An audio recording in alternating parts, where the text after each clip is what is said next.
Welcome to the Published Author Podcast, where we help entrepreneurs learn how to write a book and leverage it to grow their business and make an impact. I'm your host, Josh Steimle. Today, my guest is Dr. Tracy Jones. Tracy is the president of Tremendous Leadership and the author of 10 books, including her latest, Spark: 5 Essentials to Ignite the Greatness Within.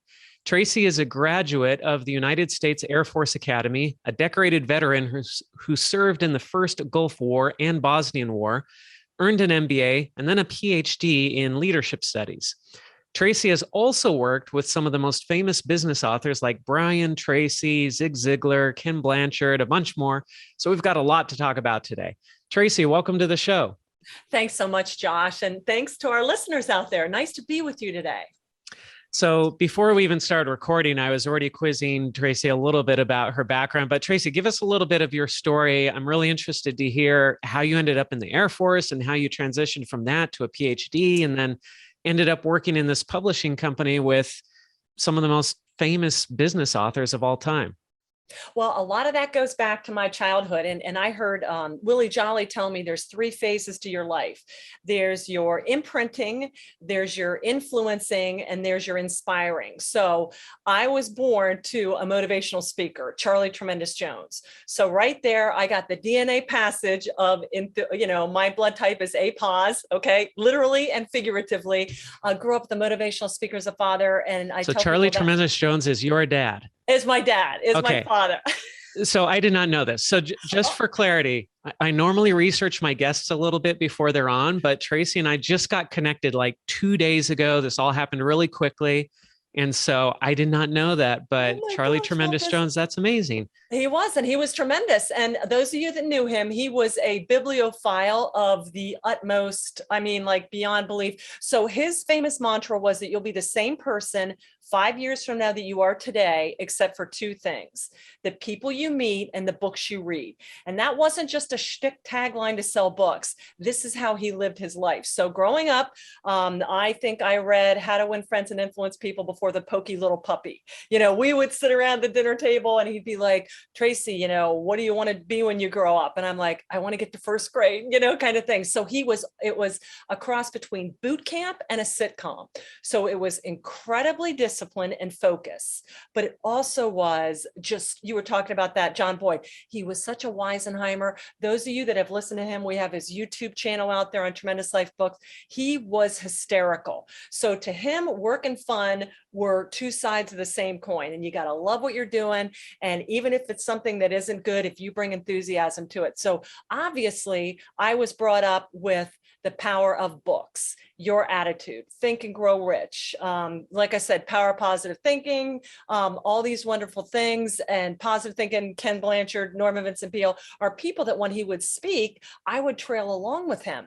And so I'd get to sit under these great speakers. And I noticed a couple things about them. Number one, they were the real deal. And I think even now when you can spot people that have perfected the speech, but they don't really have the cred to back, they don't have their stripes or their combat stars on their uniform. But these gentlemen and ladies had really made a career of helping other people realize that they have greatness inside of them, and you need to live it. So my dad grew up deep South, broken family, intense poverty, flunked out of school in the 8th grade, but went on to become one of the top 25 legends of personal development. So needless to say, Josh, in my home growing up, there was no thumb sucking. There was no crying, blaming the government, religion, how I grew up, blah, blah, blah. It was, life's what you make it. And so I went into the military because he would say to me, Tracy, you have to go earn your stripes. You can't live in my shadows. And he was never military, although he would have been rivaled Patton had he ever been allowed to get in the military. He had some health challenges, but he just let me know. So I thought, where can I go and what can I do where I can be me, where Tracy Jones can carve her way and not be Charlie's daughter or Tracy Tremendous? And I thought, well, the military, because it doesn't matter if you're George LeMay or Schwarzkopf's son or daughter, everybody has the same amount of time to make it to 1st lieutenant, to captain, to major, because the military is very egalitarian. It is what it is. Everybody starts at the bottom. Yeah, everybody starts at the bottom. That's the beauty of it. One of the many beautiful things about the military. So I went in there and I was all over the world and I worked on fighter jets and it was so much fun. And although I was raised by a creative sales persona, and I pulled a lot from him, I was much more of an analytic. I'm an engineer at heart. I dabbled with thinking about being a writer when I was a little kid, but that was back in the 60s and early 70s where it was like, oh no, engineering. That's when all the computer revolution, all that stuff was coming up. And they're like, no, no, no, go into engineering. So of course, that's what I did. It's all good because now I get to write later. And now I have stuff to actually write about, not just be a little kid that wanted to be a writer. So that's kind of what happened. I went into the military and I got out of the military at 12 years, went into high tech, moved to Austin, went to St. Louis, worked for a defense contractor, Northrop Grumman, in their space technology division. Then I worked for the National Security Agency in St. Louis. And then when my father emigrated to heaven in 2008, I thought, you know what? I just might have a little bit more entrepreneur in me than I thought. And so that's when I came back to run the company 12 and a half years ago. And that's my journey. Wow, that is incredible.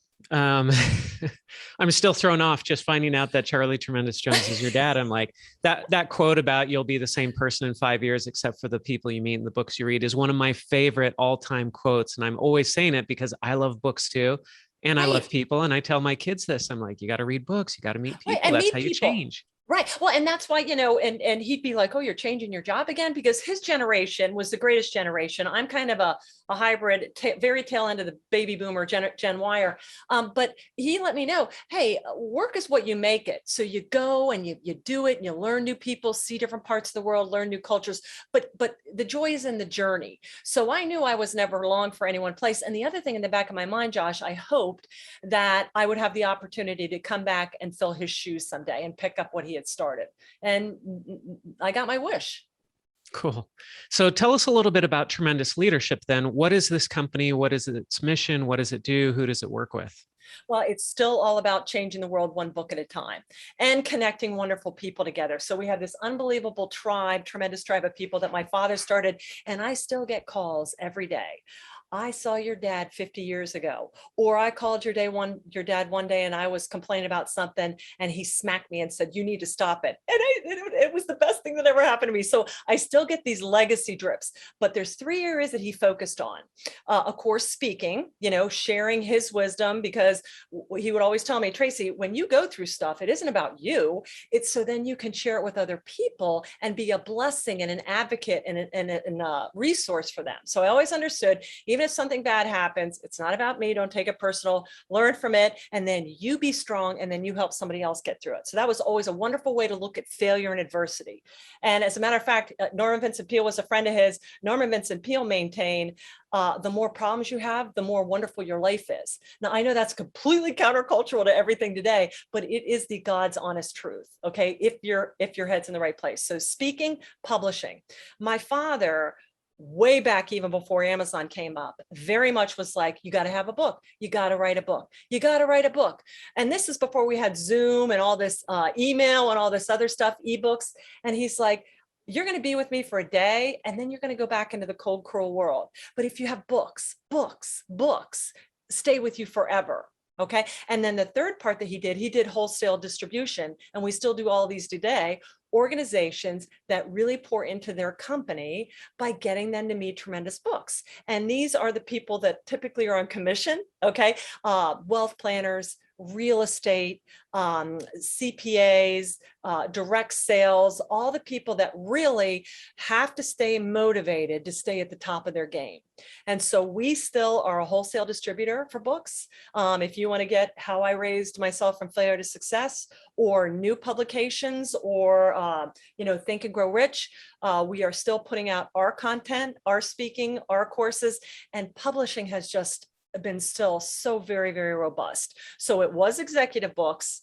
And then at the 1 year anniversary of his homegoing, I'm like, well, it's not just really for executives, it's for anybody that wants a tremendous life. So we rebranded to Tremendous Life Books, which took the title of his best-selling book from 1967 that has never gone out of print. I still get royalties to this day from Tyndall, called Life is Tremendous. That was his flagship. That was the book That was the book that did it for him.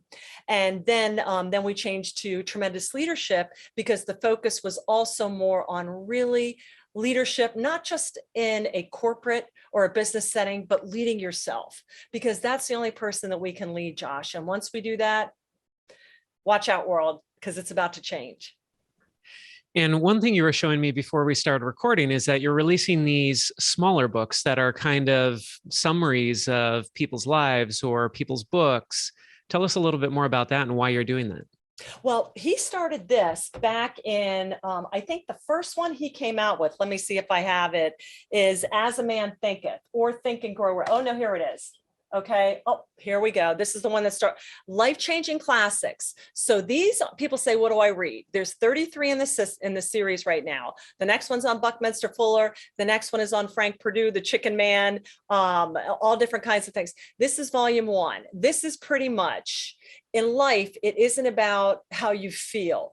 Everything that originates in our life starts here: thoughts, feelings, then behaviors. So if you feel bad, get rid of that. For all you the ENTP or the Myers-Briggs people, it all originates up here. So this is phenomenal. Acres of Diamonds. This one, New Common Denominator Success by Albert Ian Gray, takes about a half an hour to read.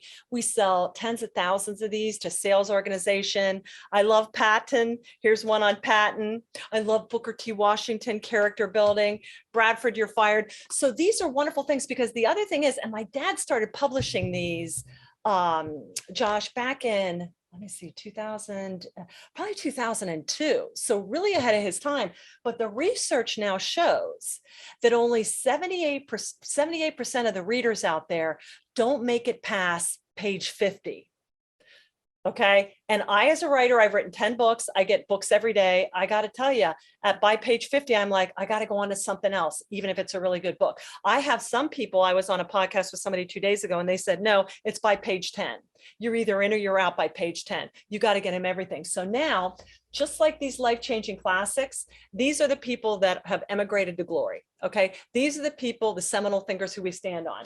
The new series is called A Tremendous Edge. And these are for new aspiring authors. Some of them are first time, but here's my new one coming out. I've written 10 books. My next book is going to be like this, because I want organizations to be able to get it, to get 100 or 1,000 or 2,000, to be able to read and discuss and just get to the, and then if you want to know more about me, oh, well, all that stuff is in the back. So you can learn more about my books. But this is, my dad always said, don't give somebody your business card because they'll throw it away.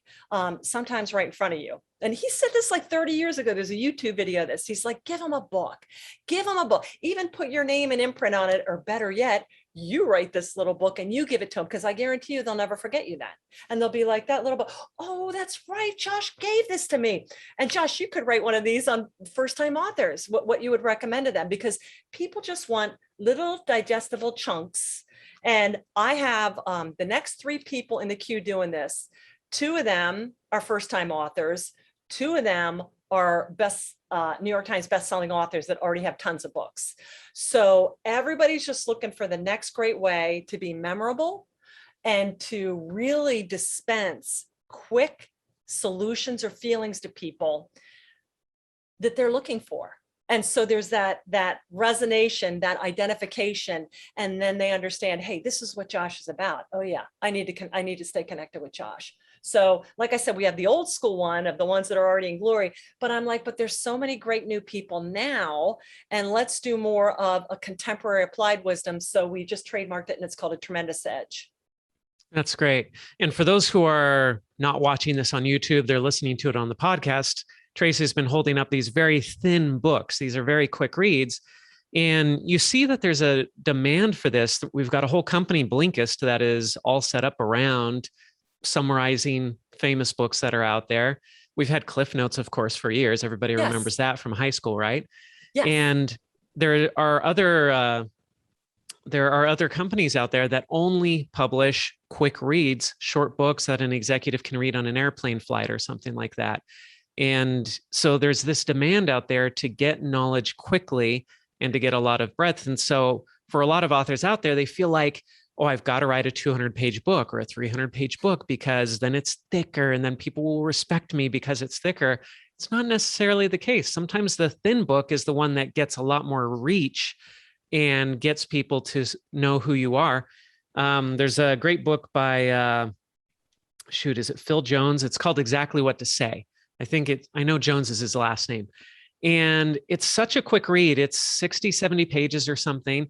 Well, when I picked up that book, it was so good. I read it 4 times in one day. Because that's what you can do. Right. Because you can do that with a short book. And so now I've never forgotten that book, and I recommend it to all sorts of people because I read it so many times and it was so good. A long book, if I pick up a thicker book, yeah, I might read that book multiple times if it's really, really, really good. But chances are I'm going to read it once and then I'm going to put it down, and it's just not going to stick there as much. And so there's something to be said for writing a very short book, especially when you're a first-time author and you might be struggling with, how do I come up with 200 pages of content? Right. And the other thing is, still write those other books. Like I said, I have 10 other books, but this is the distillation of my one theme that it all goes back to. So, and the other thing is, it's a little book is great to build your brand, to build your audience, to leave them wanting more. Also, if you want to get out and coach or consult, this is a wonderful thing. Then you can build courses around this. All my little 5 points in here, I can tease them out to my latest book, Spark, that came out. Well, yeah, it was a book. And then there's courses, and then there's courses on each of the points, and then there's deeper dive courses on each of the points. And then, so it just goes on and on. So don't think, oh my gosh, I got more to say than that. Of course you do. You have a lifetime of wisdom to dispense. But for everybody else out there, it is all about, like I tell people, you can't clean the fish before you catch the fish. This is a great hook. And then once they're in your orbit, then they're like, oh, I got to have more Josh, I got to have more of that. And I'm just saying, this doesn't devalue you. As a matter of fact, like I said, I've got a couple of authors that are best-selling authors that are like, you know what? My dad published or co-published probably 25 books, but he had only that one hit that sold like 7 million copies. Life is Tremendous, his first book. So for you to be a John Maxwell or a Grisham or a J.K. Rowling will be incredibly rare. But if you can have these little things and just keep dripping them out. And then the other thing is, we all know what the price of gas is doing right now. Shipping these, taking them to events, having them in your pocket on a plane to just hand them out to give to somebody. Boy, you can get these printed for like $1 or less, depending on how many you print. That's like going to Kinko's and doing a marketing piece, only they got a book with something that's going to help and all your information in the back. So we're just really excited about it. And I talked to Ken Blanchard about it. I'm like, you need to do one on servant leadership. He's like, yep. Mark Victor Hansen wants to do one on the genius within us all. Yep. Just short and powerful. Quick break here. Are you an entrepreneur? Do you want to write a book that will help you grow your business? Visit publishedauthor.com, where we have programs to fit every budget, programs that will help you write and publish your book in as little as 90 days, starting at just $39 per month. Or, if you're too busy to write your book, we'll interview you and then write and publish your book for you. Don't let the valuable knowledge and experience you have go to waste. Head on over to publishedauthor.com to get the help you need to become a published author. You've already waited long enough. Do it today. Now, back to the show. Oh, so good. Well, let's get back to you, Tracy, and your author journey. What was the first book then that you wrote? You grew up around this, your dad telling you got to write a book, you got to write a book. So when was it, and how did it come about that you ended up actually writing that first book? Well, my first book that I wrote was in 2011. And of course, I'm still publishing books. So all these books are coming out and people are like, when are you going to write a book? And I'm like, who wants to hear what I have to say? And honestly, guys, to be honest with you, memoirs, I still got to go with that. Unless you landed a plane on the Hudson River, nobody really cares. And I don't say that to be rude. I just say that to be factual. And it wasn't that I was suffering from imposter syndrome or insecurity. Yeah, well, write about your father. Yeah, my dad was great, but there's a lot of great people out there. So how am I going to couch this? So anyways, I'm like, I got to write a book. I got to write a book. So I'm a big animal rescuer. So I had rescued this dog in Austin, Texas, Mr. Blue, this Blue Merle, 6-pound little fuzzball Australian Shepherd. And I would take him into work and I would hold up, every time we'd publish a book, I'd say, Mr. Blue sniffed out a great new title, and I'd put it up there. And when I would put my writings up there, my blogs, and I was fanatical, I'm from the military, I would blog at least 500 words a week. I was very diligent about it and put it out there. I'd get 1 or 2 comments. That's nice, Tracy. I could see your father in you. It's nice. Okay. I'm thankful. But when I would put something with Mr. Blue up there, I'd get like 100 likes and comments. And I'm like, what?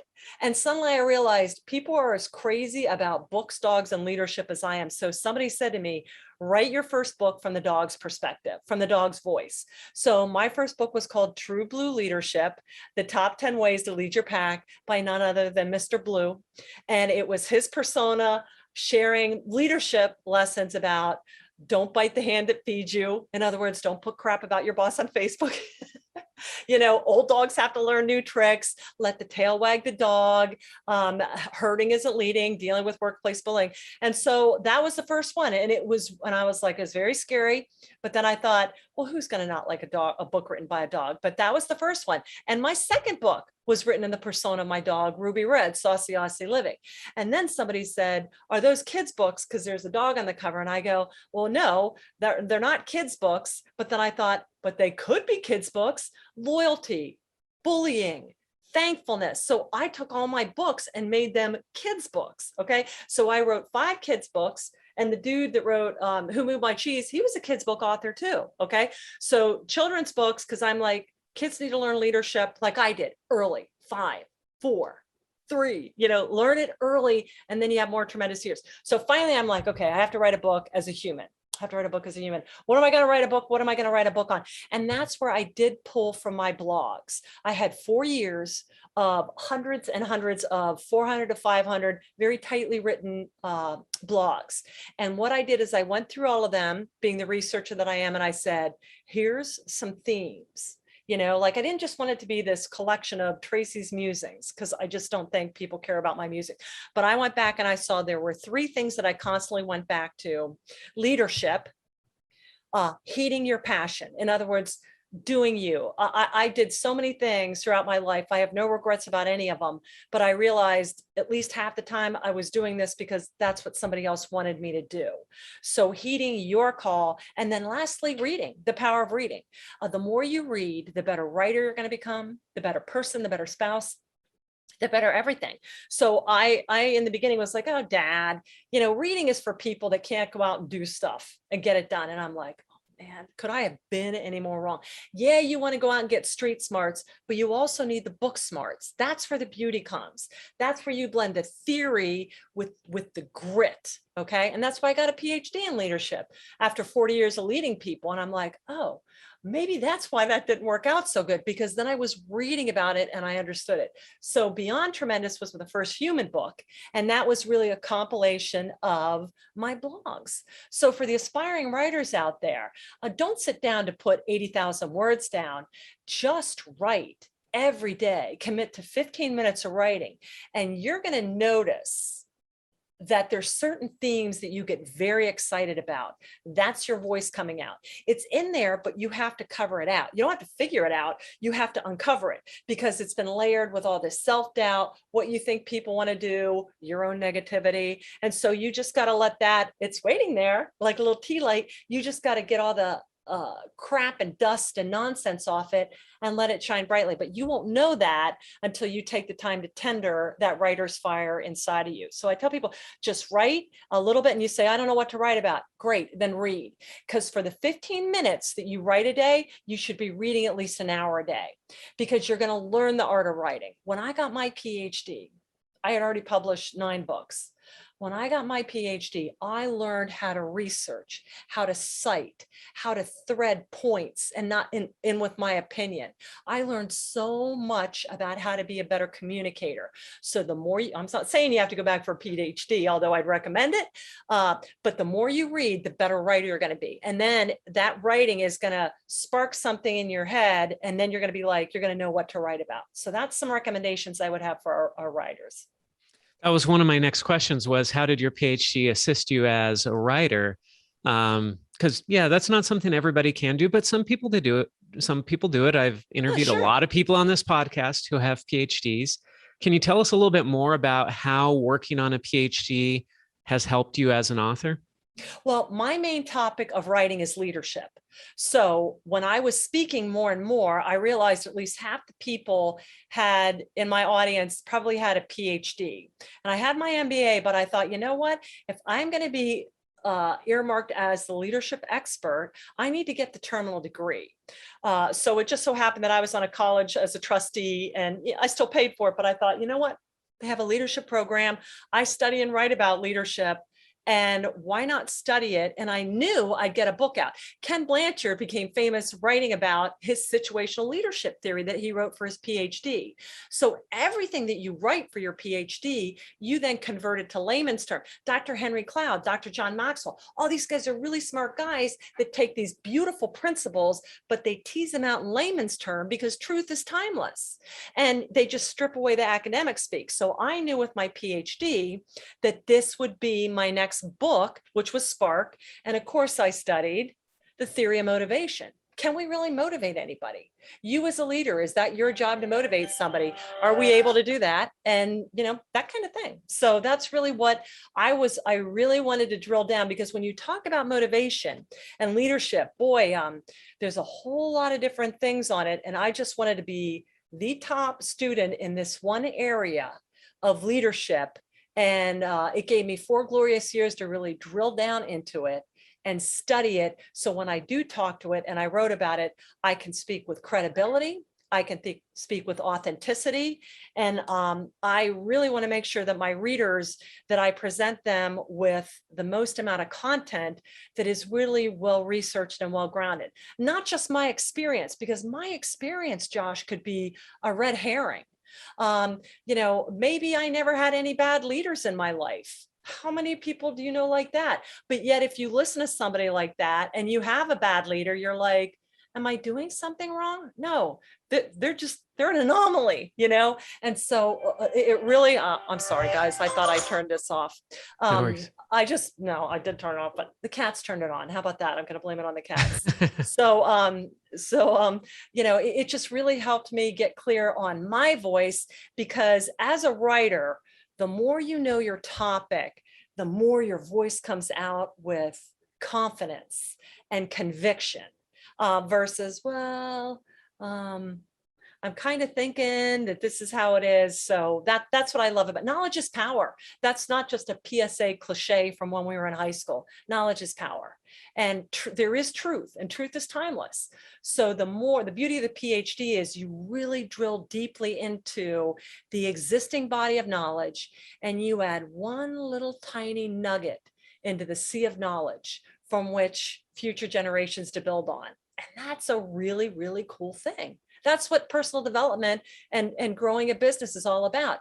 You and your business have found something that worked for you that others need to hear. And the reason people will listen to you or this podcast or me or want to publish is people are desperately looking for a solution or a feeling. You want to present what you found in a great way so they can have the answers, the tools, the means, the resources they're looking for. So with your book, Spark, I get the impression you could probably write 20 more books. So the book Spark, why was that the book that you said, this is going to be my next book, and this is important enough that I'm going to put this at the front of the line? What was the motivation driving that? Well, the PhD came out in December 2019. And of course, then we all know what happened 2020. So I'm writing this book about it, and it was ready to go to print. And then of course, COVID happens. And I'm like, okay, no, wait a minute. My book is all about igniting the greatness within. Everybody out there thinks they're going to die and they're scared. Is there going to be, and I'm like, no. Whatever's going on external to here, it's all about what's internal to here. And so Spark was an acronym, the 5 steps that I found in my research that you need to ignite the greatness within you. There's 2 things that you have to bring to the table. S&P, your singularity and your persistence. Josh, I don't know what you're meant to do in this life. That's between you and God, okay? And I can't do the work for you. I can assist you, but only you can do the work. The externals are A, R, and K. your advocates, the people that want your success more than you, the resources, which is the tools and the means, your podcast, your website, your printer, your editor, your marketing, your website, your sales funnel. You got to have that. Just because, it's not, this isn't Field of Dreams. If you publish it, they will buy. That's not how it works. Okay. And lastly is knowledge. Publishing has changed in the last 12 years. Publishing has changed in the last 12 months. Publishing has changed in the last 12 days. So you have to be in this constant growth mode of, okay, that's what worked last month, but what else is out there? And I love that, because I love now that anybody at any time can get on Amazon KDP or all these other wonderful sites, or contact us, and you can get your book out there if you do Amazon KDP overnight. Or, if you go with another publisher within a couple weeks or couple months. So that's really what that was, is I realized people come to me and say, and my avatar, my market is 60 up. And I thought, oh, I'm going to appeal to the new leaders that want to be leaders.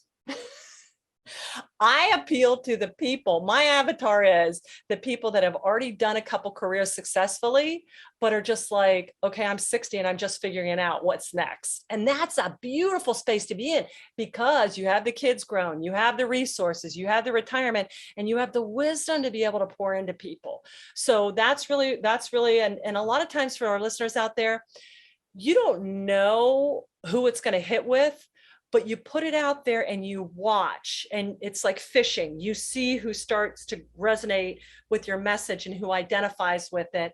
And that may be completely backwards. I may have some marketers listening going, she's completely wrong with that. Well, I'm probably wrong about a lot of things, but for me, I'm very much, as you know this from me being in the military, let's just launch it. Good enough is good enough. Let's get the book out there. Let's see where it lands. If I need to tweak it, change it, reflow it, guess what? I pull the files down off of the internet and I re-upload them the next day. So I want to let people know that are publishing, don't get too analysis paralysis about this. All truth is God's truth. He's already got that figured out. So you don't have to create any new truth because it's already out there. But just let's get it out there. Let's see who it lands with, and let's start building your brand. Ready, fire, aim. Yeah, exactly. Yeah. And then adjust as necessary. And then, like I said, who was I talking to? Jeff, then introduce you to me. Every day I have more tremendous conversations. And then I wouldn't have known you, but when you're open, if I just sat there and said, I have to know everybody before I launch my book, I never would have launched anything. Just get it out there. People will find you. Yeah. So having worked with so many authors and so many amazing authors, what are some of the common traits, trends, practices, habits that you've seen in these successful authors that other authors can take away from that? Well, I call it like the three-legged stool. Okay. So first of all, these guys all weave together their personal experience. Okay. And that means they've done it. And whenever I hear people, and it's just a book of how other people have done it, I'm like, but I could go read their own autobiographies. So there's a thread of, they have their stripes. So I'm going to listen to them, because you don't want to write on something if you really, if you're doing fiction, that's a totally different thing, but we're talking to people that really want to do personal development. So have a little element of that in there. And then number two, have some historical examples. Go back to Walt Disney or Sam Walton or Lincoln. Go back to some of the greats and thread it so people can see this isn't just you, but it's a universal. We've all been through this. Life is beautiful things and sad things that happen to all of us. So I love it when people link back to historical greats, because it lets you know that you're not alone. Thirdly, they thread in a tool, because what good is it you telling me what needs to happen? Josh, I know what needs to happen, but I'm a tool girl. Give me something. Connect me with somebody. Give me a methodology. Give me a construct. Give me a taxonomy. Give me something. Give me a planner that I can, the tools to get to work. So I've watched a lot of these people write. I love it when they put their own experience in there, and then they have another great person that persevered and made it happen. And then they say, and guess what, Tracy, I'm not going to leave you hanging.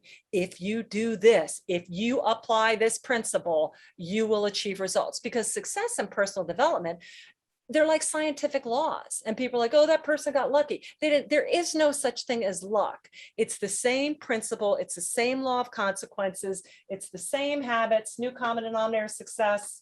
We have it in Spanish too. The only difference between a failure and a success is that a success is made a habit out of doing things the failure wouldn't. And that's the same thing with writing. You look at successful writers versus failed writers, they have made a habit of doing the things that will make them successful. And nobody likes doing them, okay? You're a writer, we're all writers, a lot of us out there. It's hard work for all of us, but you make a habit out of it. So that's really like about the people we publish. Our niche is really personal development, helping other people live a tremendous life. And to do that, you let them know they did it. Here's other people that did it. And here's the tool so you can do it. And when I can hear all three of those things, then I'm almost like a case. Prove it. Well, here's one, here's two, here's three. I'm sold. I'm on board. Let's do it. So you mentioned earlier that good writers read a lot, and the more you read, the better you'll get at writing. So who are some of your favorite authors? What are some of your favorite books that you've read? Well, anything Henry Cloud wrote, Dr. Henry Cloud, I'm like obsessed with him.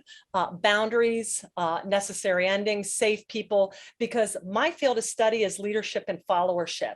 And it's very much understanding who do you need on your team that is going to be all in with your mission.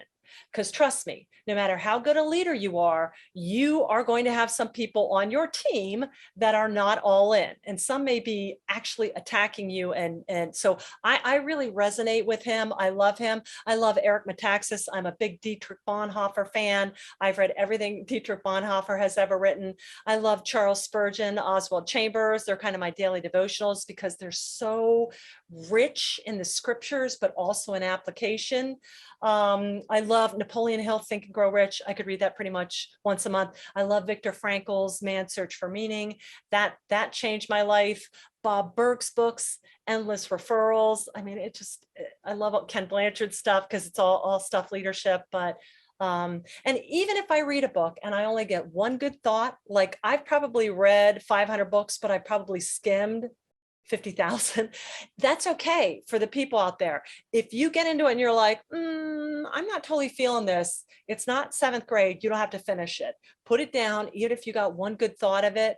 And I keep files for all my books. I learned this in my PhD because I'll go back and I'm like, oh, I want to quote that. Where did I hear that stat from? So I'll keep files on all my books and folders because as you start reading, you're going to be talking to people and they're like, where did you hear that? Where did you hear that quote? How did you know that story? How did you know that parable?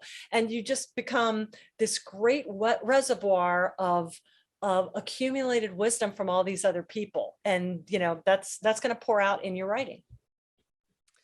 Oh, Tracy, this has been such a fun conversation, and I wish it could go on forever because I just want to dig in and ask you questions about all these different authors and all these experiences and everything, but we've got to end this at some point. So this has been such good information though. For people who want to learn more about you and what you're doing, where's the best place for them to connect with you? Absolutely. Thanks, Josh. www.tremendousleadership.com. Or if you go to Tremendous Life Books or Executive Books, but Tremendous Leadership, there's a Publish with us. There's all our little books. You can check it out. If you sign up for our e-blast, you get 2 free weeks of our little life-changing classics. My podcast is on there, my Leaders on Leadership podcasting. We have free webinars. We have courses, all things tremendous. Come on over to Tremendous Leadership. Perfect. Thank you so much for being with us here today, Tracy. You're welcome, Josh. Thank you for the opportunity to share. If you enjoyed this episode, don't forget to subscribe. And if you want to spread the word, please give us a 5-star rating review and tell your friends to subscribe too.